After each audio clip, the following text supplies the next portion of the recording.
19h, l'équipe du lieutenant Tom Kerr part en patrouille de routine dans son véhicule blindé anti-émeute. Direction, les quartiers nord de Belfast.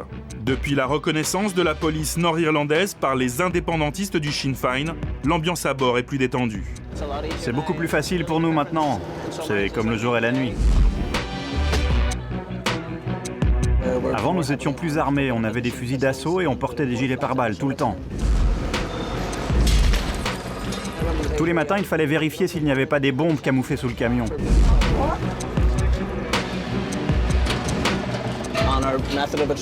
Nos méthodes de patrouille étaient complètement différentes. On se couvrait l'un l'autre de chaque côté de la rue. Aujourd'hui, on peut patrouiller à peu près partout, même si on n'est que deux. Depuis fin mars et la signature d'un accord historique entre catholiques et protestants, la police de la couronne britannique est bienvenue partout dans les quartiers nord de Belfast.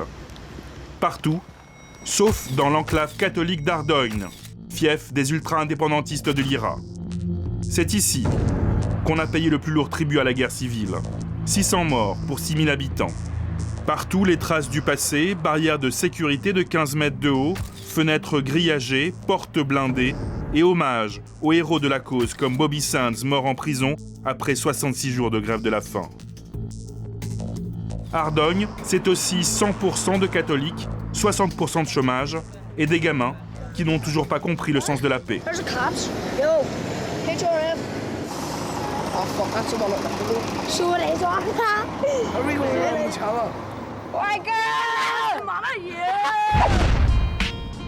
Dans le quartier, le patron, c'est 7 hommes entourés de ses 2 gardes du corps. Jerry Kelly, ancien chef de l'IRA, aujourd'hui porte-parole du Sinn Féin. Il y a encore quelques mois, voilà comment il faisait régner l'ordre et la justice dans le quartier. Avant, lorsqu'il y avait des problèmes de cambriolage ou de vol dans le quartier, c'était l'IRA ou d'autres organisations républicaines qui réglaient le problème. Cela pouvait aller du passage à tabac à une balle dans la jambe, par exemple. Pour lui, accord de paix ou pas, la police est tout juste tolérée à Ardoyne. Il faut bien comprendre qu'après des générations qui ont été contre la police d'État, contre l'uniforme, c'est déjà un changement de cap énorme pour les habitants. Une trêve acceptée du bout des lèvres par les durs de l'IRA, mais qui a suffi à changer radicalement l'atmosphère du quartier. Il y a, disons, 1 an, ça aurait été impossible de faire une interview sur ce rond-point. Aux yeux des protestants, ça aurait été une provocation. Le père Troy est une des icônes de la résistance à Ardoyne, toujours en première ligne pour défendre les enfants du quartier, obligés de traverser les rues protestantes pour aller à l'école. Sa manière à lui de défendre l'identité catholique. Hey. Hello, little ones. Bonjour les enfants. How are you? Comment ça va? You all right? Ça va bien? Ce matin, il rend visite à Colette, une ancienne activiste proche de l'IRA emprisonnée pour avoir caché des explosifs chez elle. Il y a quelques années, Colette a pris une balle dans la main lors d'une fusillade avec les protestants. Aujourd'hui, elle aspire à une retraite paisible. Avant, dans cette maison, j'avais des écrans de sécurité aux fenêtres et des barres d'acier renforcées aux portes. J'ai décidé de les enlever il y a tout juste 1 mois. Mais je n'aurais jamais osé faire ça avant le dernier accord de paix, fin mars. Il y a quelques années, personne n'aurait pu tirer quoi que ce soit de ces maisons, parce que personne ne voulait vivre dedans. Et pour ceux qui y vivaient, s'ils avaient pu s'enfuir, ils l'auraient fait. À cette époque, les gens étaient prisonniers de leur propre maison. Par exemple, les enfants ne dormaient jamais dans les chambres du jardin ou en front de rue, car c'était des zones dangereuses à cause des balles perdues. Aujourd'hui, tout a changé. Il y a quelques jours, une maison un peu plus bas a été mise sur le marché pour 1 million d'euros. 1 million d'euros pour des maisons qui ne valaient rien. C'est une des conséquences inattendues de la paix. En moins d'1 mois, le quartier s'est totalement transformé.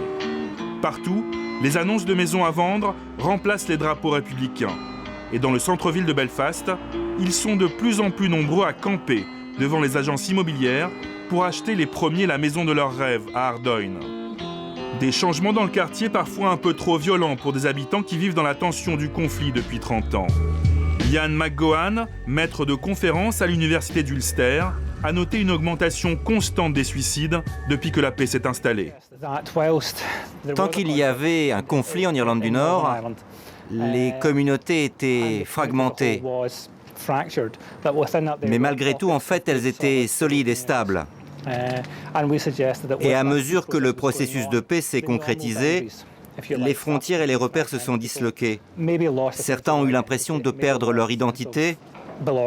C'est ce qui a amené beaucoup de personnes vers le suicide. Et la première vague de suicides à Ardoyne a commencé dès l'annonce d'un cessez-le-feu en 2003. 3 ados qui se donnent la mort à 2 jours d'intervalle. L'un d'eux évoquera la pression des paramilitaires. Pour la première fois, le mal-être des années de paix est allé au grand jour.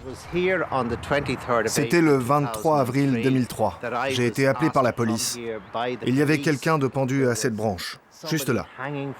Je ne savais pas qui c'était. C'était le jeune Philippe. Et ça a été le début d'un cauchemar. Pour la famille, évidemment, mais aussi pour toute la communauté.